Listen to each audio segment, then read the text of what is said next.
Everyone, my name is Alisha Parveen. आज हम देखेंगे बैंक रिकॉन्सिलिएशन स्टेटमेंट्स के कुछ न्यूमेरिकल्स। तो आज का हमारा पहला क्वेश्चन है जिसमें रोकड़ पुस्तक का शेष, जिसमें डेबिट शेष है, रोकड़ पुस्तक का शेष विकलन मीन्स डेबिट शेष है 10,000 है। अब इस पे हमारा जब रोकड़ पुस्तक का डेबिट शेष होता है मतलब हमारा क्या होता है, रोकड़ बही में बैंक का कॉलम डेबिट होता है और उसके बदले में हमारा रोकड़ क्रेडिट होता है। मतलब हम बैंक में पैसा जमा करते हैं, बैंक खाता डेबिट और रोकड़ खाता से, और यही चीज को पासबुक में वो पासबुक वाला क्या एंट्री करता है, उसके पास कैसा है तो cash account debit to Ram account या जिसने भी जमा किया है।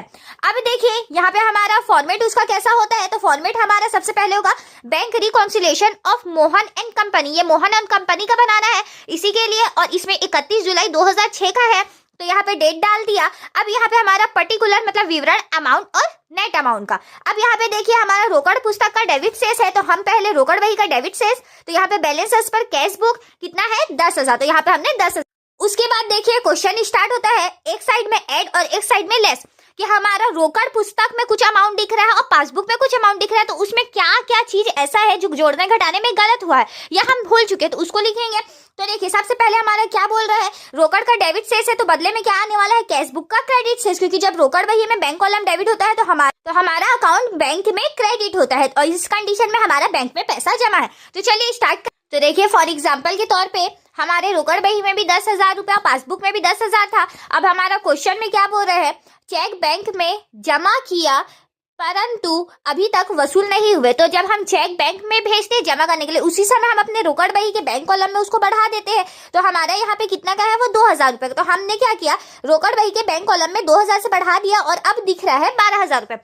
लेकिन यहाँ पे क्या बोल रहा है, बैंक में जमा कराए किंतु अभी तक वसूल नहीं हुआ है, मतलब अभी तक वो बैंक में पैसा जमा नहीं हो पाया है। तो हमारे पासबुक में तो अभी तक 10,000 का 10,000 ही दिखेगा और रोकड़ बही में 12,000 दिख रहा है। तो मतलब 2,000 से ये बढ़ा हुआ दिख रहा है और पासबुक में 10,000 दिख रहा है, तो ये डिफरेंस आ रहा है। और हम बेस क्या बना के चल रहे हैं, कैश बुक का, रोकड़ बही का, और हमें आंसर क्या लाना है, पासबुक का। तो पासबुक में तो हमारा 10,000 दिख रहा है और रोकड़ बही में 12,000। तो जो पासबुक में 2,000 प्लस नहीं हुआ और हम यहाँ पे रोकड़ बही में 2,000 रुपए को प्लस करके रखे, तो उसको वापस हम माइनस कर देंगे तो हमारा वापस से ये 10,000 रुपए आ जाएगा। यहाँ पे 2,000 माइनस करेंगे तो वापस हमारा 10,000 रुपए आ जाएगा।